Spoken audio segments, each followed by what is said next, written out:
Hello, hi. My name is Rajiv Agarwal. I'm a pediatrician and we met already, I believe. I'm going to talk to you about doing frenectomy under minimal sedation. So, minimal sedation, we're going to achieve minimal sedation. We're going to talk about pre, post, all of that today. So, that gives you some information about what to expect. First of all, what is minimal sedation? Minimal sedation is, it has been defined by by American Academy of Pediatrics and the anesthesiology groups. What they're trying to say is it's a single sedative dose of an analgesic medication, which it does not decrease the respirations or the cardiovascular status of the child, and so it can be done very safely in an office setting. The medicine we're going to use is something called Versed. It's Versed. It's also called midazolam. So how we're going to do it is we're going to do it into the nose through not a syringe, but just through a syringe, but with no needle, and it goes right in here. And I'm going to tell you how I do it. First of all, some information about Versed. It is from the benzodiazepine group. It is not a painkiller by itself. However, it makes them a little groggy, and what's very important is make them amnesic. That means that children are not going to remember what happened. It does cause, the main effect that we are looking for is anxiety relief and some sedation, like they'll be groggy, kind of sleepy, okay? It is, the intranasal use of Versed is a very effective way of using Versed. What we will do is we will either put your child's head in my lap, and you're holding the child, or on the bed, and I will use that syringe, as we talked about, to put the Versed into the nose. Okay, now this will cause a mild burning sensation, and they will cry. They will not be comfortable. But once it's done, it takes about 5 to 10 minutes. They will start getting a little groggy, and you will see that. And at that time, this all will be done in the room, and then we will take the child in a wheelchair to another room to do the procedure. There is one thing to remember about Versed, that is, in 1 in 10 children can have a hallucinogenic effect, and they will truly go berserk, and that can happen more in neuroatypical children. So that is something we need to know, but as I said, it's not common. Now in the office we have a reversal agent, so if something is not going the right direction, we have another medication which again can be given through the nose without an injection. It's just a little spray into the nose, and that will reverse the effects of Versed. Another effect of Versed is respiratory depression, but the dose that I will be using, it should not cause any respiratory depression. I don't have any concerns about that. We will be monitoring, of course, the respiratory rate, the heart rate, and the blood pressure of the child throughout the procedure. But for any reason, if that happens, we do have a reversal agent that can be used. So that's what it is. Let me see. So one thing I'm going to tell you is your child is going to be awake, answering questions. There'll be no respiratory depression. They'll be just sleepy and groggy. Some of these children will be like cranky, and what they say is 9 out of 10 kids are happy drunk, and one of them is angry drunk. So that can happen. So just expect it. When we take the child away, do the procedure, you may hear them crying, and you may think, well, you have used sedation. Why is my child crying? Remember that this is not a general anesthesia. We are not intubating the child. We're not doing anything. It's just a minimal sedation protocol.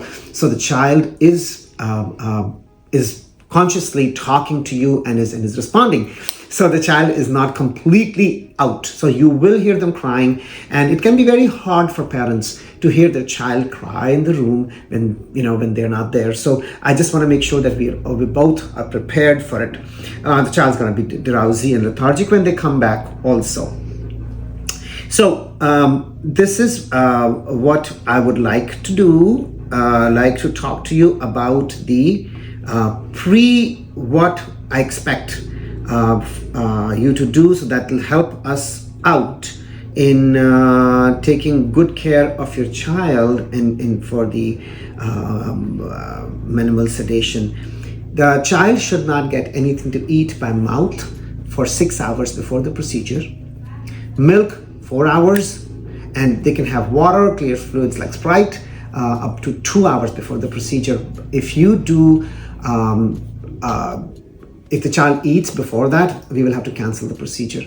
Also, the child cannot have, remember that the medicine is going to the nose and the child has a lot of nasal discharge. The medicine is not going to be as effective and the procedure may have to be cancelled.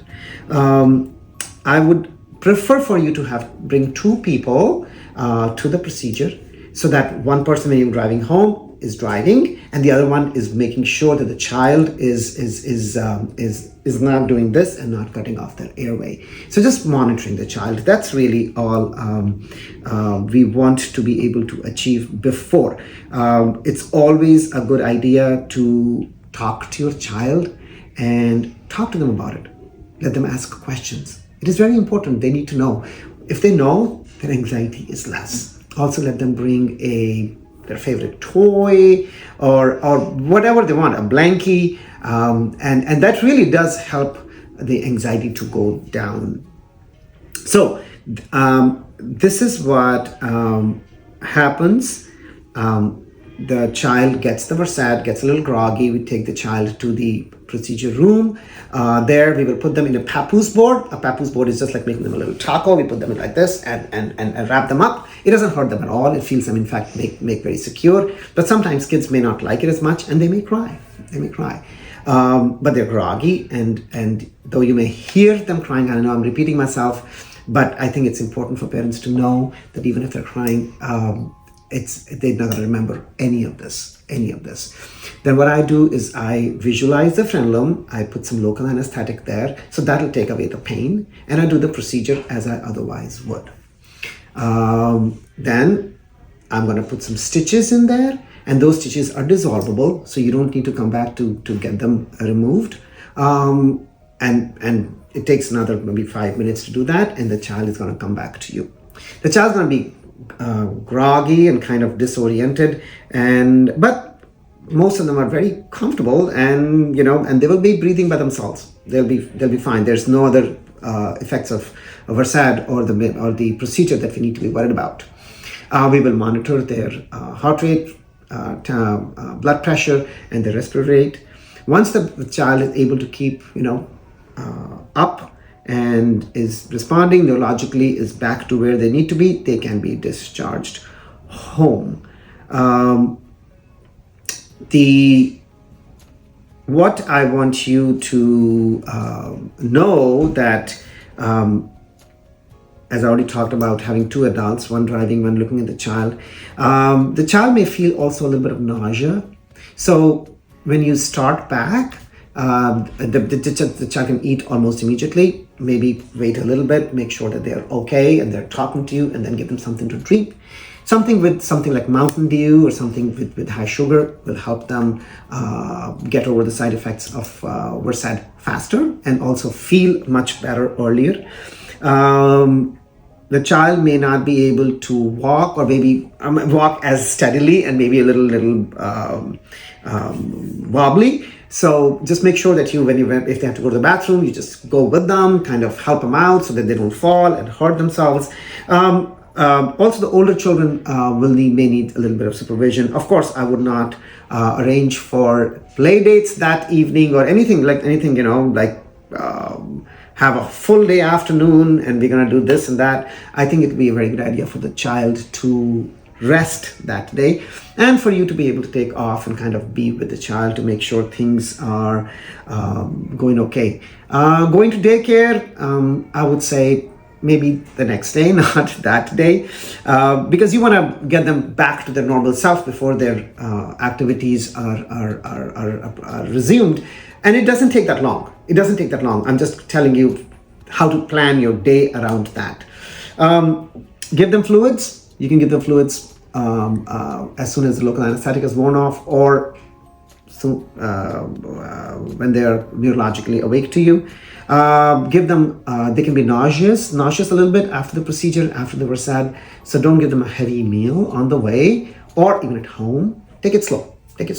You know, some bread or some rice or some bananas, something which is light on the stomach. And of course, you can increase it pretty fast. Don't force them to drink or eat anything. Encourage them. I think that always works better, doesn't it?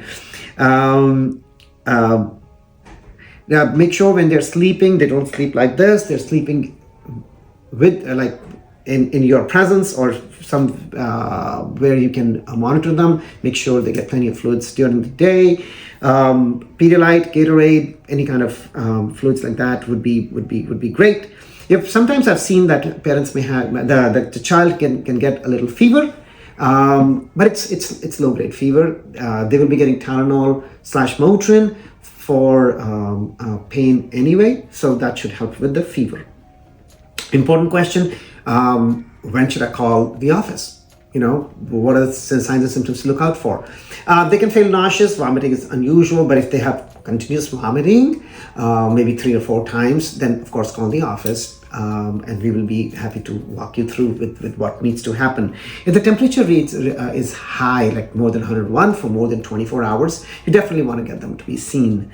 Of course, if there is persistent bleeding from the site, if there's any difficulty in breathing, or anything else that is causing you concern, please call. We're here to help you. Make sure you do the pain control well. Pain control is very important.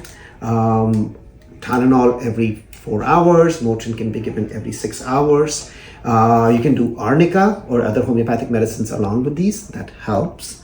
Ice creams and popsicles, most children like them, and that helps with the pain also. So that's kind of an overview that I gave you. There might be some more questions that you have about this. And of course, we are here to help you with that. And hopefully this will be a very smooth journey, and especially preparation that you do for yourself, for your child, will go a long way in making this whole process very smooth. Thank you so much. I've really enjoyed talking to you, and I will see you soon.